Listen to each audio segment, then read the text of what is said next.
कांग्रेस के नेता राहुल गांधी, इन्होंने उनकी कथित भारत जोड़ो यात्रा के दरमियान आज स्वातंत्र्य वीर सावरकर जी पर जो टिप्पणी की है, हम उसका निषेध करते हैं, उसकी भर्त्सना करते हैं।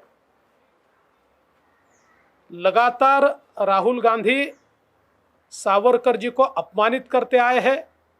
उन्होंने माफ़ी मांगी, उन्होंने अंग्रेज़ों से स्टाइपेंड लिया, उन्होंने अंग्रेज़ों से मुखबिरी की, ऐसे कई आरोप वो लगातार लगाते आए हैं। राहुल गांधी जी को न तो भारत का इतिहास पता है, न कांग्रेस का इतिहास पता है। अंडमान की काल कोठरी में 11 सालों तक अनन्वित अत्याचार सहन करने वाले स्वातंत्र्य वीर सावरकर जी के बारे में इस प्रकार से बोलना, मैं ऐसा मानता हूँ, ये बहुत ही अपमानजनक है। लगातार उन्होंने यही काम किया है और विशेष रूप से स्वातंत्र्य वीर सावरकर ऐसे व्यक्ति थे जिन्होंने लंबे समय तक अंग्रेज़ों के अत्याचार सहन किए, लेकिन उनके खिलाफ संघर्ष नहीं छोड़ा। स्वातंत्र्य वीर सावरकर ऐसे व्यक्ति थे जिन्होंने हजारों हजारों तरुणों को क्रांति की ओर आकृष्ट किया और अंग्रेज़ों के खिलाफ खड़ा किया, और समूचे महाराष्ट्र में और भारत में जाति व्यवस्था के खिलाफ एक लड़ाई छेड़कर एक समता का राज आए, इसके लिए उन्होंने प्रयास किए।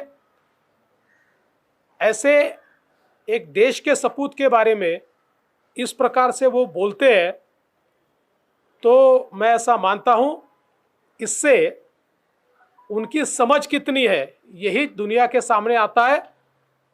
चाहे वो कुछ भी कहे, तब भी स्वतंत्र वीर सावरकर जी की प्रतिमा वो आम आदमी के मन से नहीं मिटा सकेंगे। मैं सवाल पूछना चाहता हूं श्रीमान उद्धव ठाकरे जी को, क्या उन्हें राहुल गांधी की यह भूमिका स्वीकार्य है? इस भारत जोड़ो या भारत तोड़ो जो भी यात्रा होगी, क्या इस यात्रा के स्वागत में उनके पार्टी के लोग जाएंगे?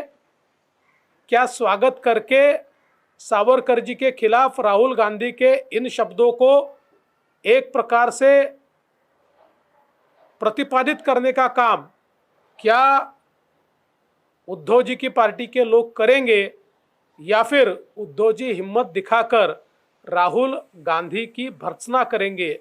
ये मेरा उनसे सवाल है। पीएफआई को लेकर जिस तरीके से धमकी आई, स्टेट गवर्नमेंट भी बैन कर की है, केंद्र सरकार भी, उसके बाद भी धमकी आ रही है, आप देखिए, हमारे विजय देशमुख हमारे जो एमएलए हैं, उनको एक धमकी का लेटर मिला है जिसमें कहा है कि पीएफआई की बंदी है, हम आपका सिर काटेंगे, इस प्रकार की धमकी। उसमें कुछ अन्य नेताओं के भी नाम है। हमने उसको गंभीरता से लिया है और पुलिस उसकी तफ्तीश कर रही है। शिवसेना जिस तरीके से आज युक्तिवाद किया है, उन्होंने कहा है कि बीजेपी को फायदा पहुंचाने के लिए इतना संजय काम कर रहे हैं। देखिए, मुझे ऐसा लगता है कि शिवसेना ने ये जो भी एफिडेविट दिया हुआ है, ये एफिडेविट एक, मुझे ऐसा लगता है, प्लेइंग टू गैलरीज इस प्रकार का एफिडेविट है, क्योंकि उनके पास मुझे लगता नहीं है कि बहुत कुछ कहने लायक है। 2/3 से ज़्यादा एमएलएज उनके पास छोड़कर चले गए, 2/3 से ज़्यादा एमपीज छोड़कर चले गए, कॉरपोरेटर्स गए हैं, जिला पंचायत के सदस्य गए, नगर पालिका के सदस्य गए। इसलिए अब उनको ये लगता है कि भाई कम से कम ऐसा स्टेटमेंट देकर वो अपने कार्यकर्ताओं में एक भावना निर्माण करें, इसका प्रयास वो कर रहे हैं। लेकिन मैं इतना कहना चाहता हूँ कि इलेक्शन कमीशन जो है वो दोनों गुट जो है उनके दावों के ऊपर मेरिट के अनुसार विचार करेगा। मुंबई में भारत जोड़ो यात्रा के दौरान शिवसेना ने कांग्रेस को सपोर्ट करते हुए अरविंद सावंत सहित तमाम सारे नेता पैदल मार्च किए थे। आप कह रहे हैं सावरकर के मुद्दे पर माफी मांगे, शिवसेना कह रही है हम साथ में चुनाव लड़ेंगे। ये तो इसका जवाब शिवसेना को देना है, क्योंकि वो रोज सावरकर जी के खिलाफ बोलते हैं राहुल गांधी, और ये उनको माला पहनाने पहुंचते हैं, उनके साथ पदयात्रा करने पहुंचते हैं, तो फिर शिवसेना ये घोषित कर दे कि हमने सावरकर जी को छोड़ दिया है। सर, आखिरी सवाल, नासिक में जिस तरह से बस में आग लगी, ओवर क्राउडेड बसेस जा रही हैं, लॉन्ग डिस्टेंस की बसेज हैं, ऐसे एक्सीडेंट्स के पहले भी हो चुका है जब बस जल गई, कई लोग मर गए। हम किस तरह से ऐसे इंसिडेंट्स फ्यूचर में ना हो और इस इंसिडेंट के पीछे क्या कुछ जिम्मेदार हैं, इसके लिए हम क्या करें? देखिए, बहुत ही गंभीर इस प्रकार का ये एक्सीडेंट हुआ है, बहुत ट्रैजिक इस प्रकार का एक्सीडेंट है। हम सभी की संवेदनाएं जो लोग गुजरे उनके परिवारों के साथ है, और स्वयं मुख्यमंत्री जी वहाँ पर गए, उन्होंने जो मदद कार्य है उसमें सारे इंस्ट्रक्शंस उन्होंने दिए हुए हैं। अभी हम लोग इसकी सारी जानकारी ले रहे हैं, क्योंकि इस प्रकार के अपघात आगे न हो ऐसा अगर लगता है तो इस दुर्घटना की पूरी जानकारी लेकर करेक्टिव स्टेप्स लेने पड़ेंगे, चाहे वो ओवर क्राउडिंग हो या बाकी भी कोई चीज़ें हो, जो भी चीज़ें इसके लिए जिम्मेदार होगी उन सब के ऊपर करेक्टिव स्टेप्स सरकार लेगी। रश्मि शुक्ला प्रकरण मामले में फोन टैपिंग के मामले में जिस तरीके से उनके ऊपर आरोप लगाए गए, केसेस रजिस्टर किए गए, अब क्लोजर रिपोर्ट विपक्ष सवाल खड़े कर रहा है।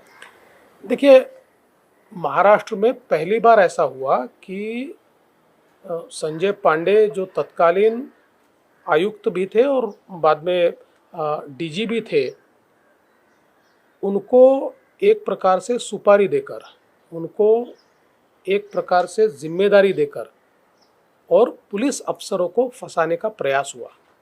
और केवल अकेली रश्मि शुक्ला नहीं है, कई अफसरों के ऊपर इस प्रकार से मनगढ़ंत और झूठे आरोप लगाए गए, कई के खिलाफ वन साइडेड रिपोर्ट्स तैयार किए गए। हमारी सरकार ये मानती है कि किसी को भी विक्टिमाइज नहीं किया जाना चाहिए, और किसी को विक्टिमाइज अगर किया जाता है तो उसमें करेक्टिव स्टेप्स लेने चाहिए। पुलिस मेरिट के ऊपर काम करती है।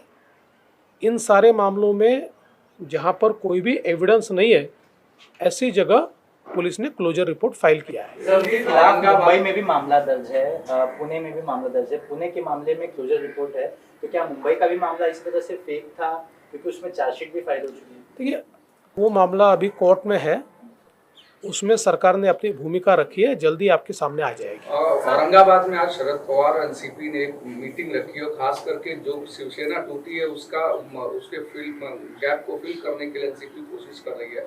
क्या लगता है कि टूटी हुई शिवसेना का फायदा एनसीपी लेने की कोशिश कर रही है? देखिए, एनसीपी एक बहुत प्रोफेशनल पार्टी है, और उन्होंने बड़े अच्छे तरीके से पहले शिवसेना को कमजोर किया, टूटने पर मजबूर किया, और अब जाकर उस गैप को फिल करने का भी प्रयास वो कर रहे हैं। तो मुझे ऐसा लगता है कि फिर भी उस गैप को इसलिए वो फिल नहीं कर पाएंगे क्योंकि शिवसेना को वोट देने वाले जिन सिद्धांतों को मानते हैं, उन सिद्धांतों के खिलाफ एनसीपी काम करती आई है, इसलिए उसका फायदा उनको नहीं मिलेगा।